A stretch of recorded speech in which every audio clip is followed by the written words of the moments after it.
чи ямар итгэл үнэмшилтэй гэдгээс тэр хүний гэр бүлийн харилцаа, хосын харилцаа хамаарат байна. За итгэл үнэмшил гэдэг нь юу хэлээд байна вэ гэхээр чиний тархинд чи яг хосын харилцаа гэдгийг багаасаа ямар дата хоригдлуулсан. Тэр датаныхаа юунд нь чи итгэж үнэмшээд байна. Тэрнээс аягүй их юм шаарддаг байгаа байхгүй.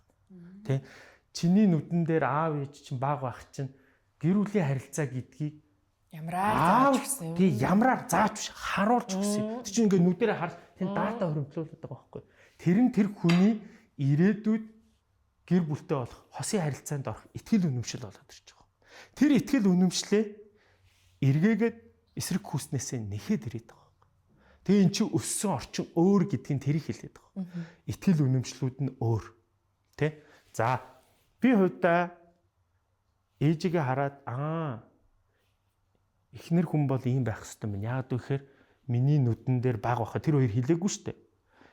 Ээж эхнэр хүн ийм байх ёстой гэдэг дүрийг надад автоматар үзүүлчих шин. Аав эрэгтэй хүн гэдэг чинь эмэгтэй хүнтэй ингэж харьцдаг юм а гэдгийг үзүүлчих واخ. Одоо би тэнцэнээс дата хуримтлуулаад одоо тэнд би нэг гэр бүлээсээ авсан итгэл үнэмшилтэй болж байгаа. За дараагийн итгэл үнэмшил нь найз нөхдөөс. Гараал найз нөхдүүд нэг юм ярьж байгаа шин. Йоо тэр тэрнтэй ингэсэн, энэ ингэсэн, манай гэр бүл ингэсэн. Тэнгүүл чи тэнцэнээс эрэгтэй хүн нөхөр хүн ийм байх ёстой байна гэдгийг итгэл үнэмшлийг найз нөхдөөсөө дамжуулж авч одоо нөө гэр бүлээс авсан датан дээр хоригдлуулагдж шít. За дараагийнх нь болохоор өөрөө биеэрээ хүнтэй үерхэж үзэж тэр бүгдээ тестлж үзээд эн чи ийм юм байна гэдэг тэр итгэл үнэмшил. Тэрнээс биш хүнтэй яг үерхэхдээ чи цагаан цаас шиг очтгүй гэдэг имийг л хэлээд байгаа. Маш их итгэл үнэмшлийг хоримтлуулчихсан тэр хүнтэй үерхдэг, тэр хүнтэй одоо хосын харилцаанд ордог.